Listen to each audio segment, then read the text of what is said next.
নমস্কার বন্ধুরা, আজ একটা সূর্যমুখী বাগানে আত্মীয়র বাড়িতে নেমে পড়লাম। এসে থাকতে পারলাম না। এখন সকাল 11:30 নাগাদ হবে।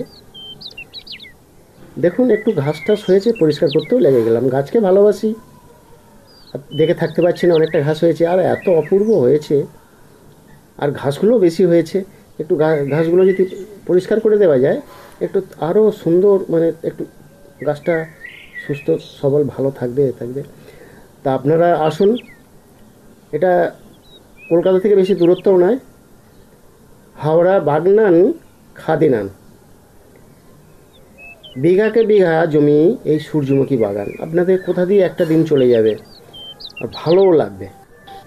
আপনাদের বাড়ির প্রত্যেককে নিয়ে একবার ঘুরে যান, কারণ এটা আবার বেশি দেরি করলেও হবে না। দিন 15 বা 20 দিনের ভেতরে পাপড়ি আবার ঝরতে থাকবে না।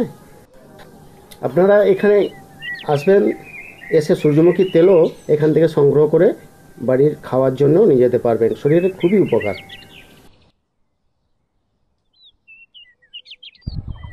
অনেক ঘাস হয়েছে, ঘাসগুলো না সাফা করলে এই এক একটা নয়, পুরো এরকম বড় থালার মতো হবে। হেভি। এর আগের বছরে, গত বছর দেখিয়েছিলাম, কি অপূর্ব। দেখুন, এই বাগান থেকে যেতে ইচ্ছা করে না, মনে হচ্ছে এখানেই সারা দিন থাকি আর এদের সেবা করি, গাছে জল দিই, খাবার দিই, সার দিই। কেমন হচ্ছে বলুন, কেমন লাগছে? আপনারা একদিন চলে আসুন। দেখুন, পুরো সূর্যের দিকে মুখ করে আছে, ফাইন লাগছে। এ বিঘে কে বিঘে, দেখুন, এ কয়েকশো বিঘে এই চাষ।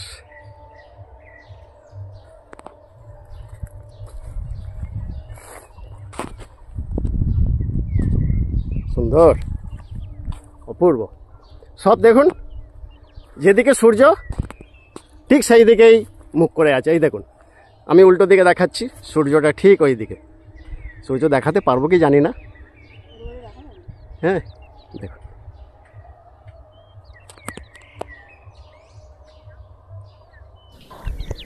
বন্ধুরা, আর একবার ঠিকানাটা বলে দিচ্ছি।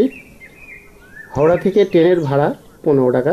বাগনান নামবেন, বাগনান নেবে খাদিনান ব্রিজ, ব্রিজের পাশ দিয়েই নিচে সামনেই। আর বাগনান থেকে খাদিনান ব্রিজ 1 কিলোমিটার, মানে এই সময়টা 1 কিলোমিটার মানে কোনো ব্যাপারই নয়। আর খুব দ্রুত আর তাড়াতাড়ি চেষ্টা করবেন আসার, কারণ 20 দিনের ভেতরে যদি না আসেন, এই ফুলের এত সৌন্দর্য দেখতে হয়তো নাও হতে পারে। চেষ্টা করবেন। আর যদি বন্ধুরা খুব ভালো লাগে, এগুলো শেয়ার করে দেবেন, লাইক দিয়ে দেবেন, দিয়ে আমারও ভিডিও বানাতে আরও উৎসাহ হব আমরা। থ্যাংক ইউ, প্রত্যেককে ধন্যবাদ। বন্ধুরা সবাই ভালো থাকবেন, সুস্থ থাকবেন।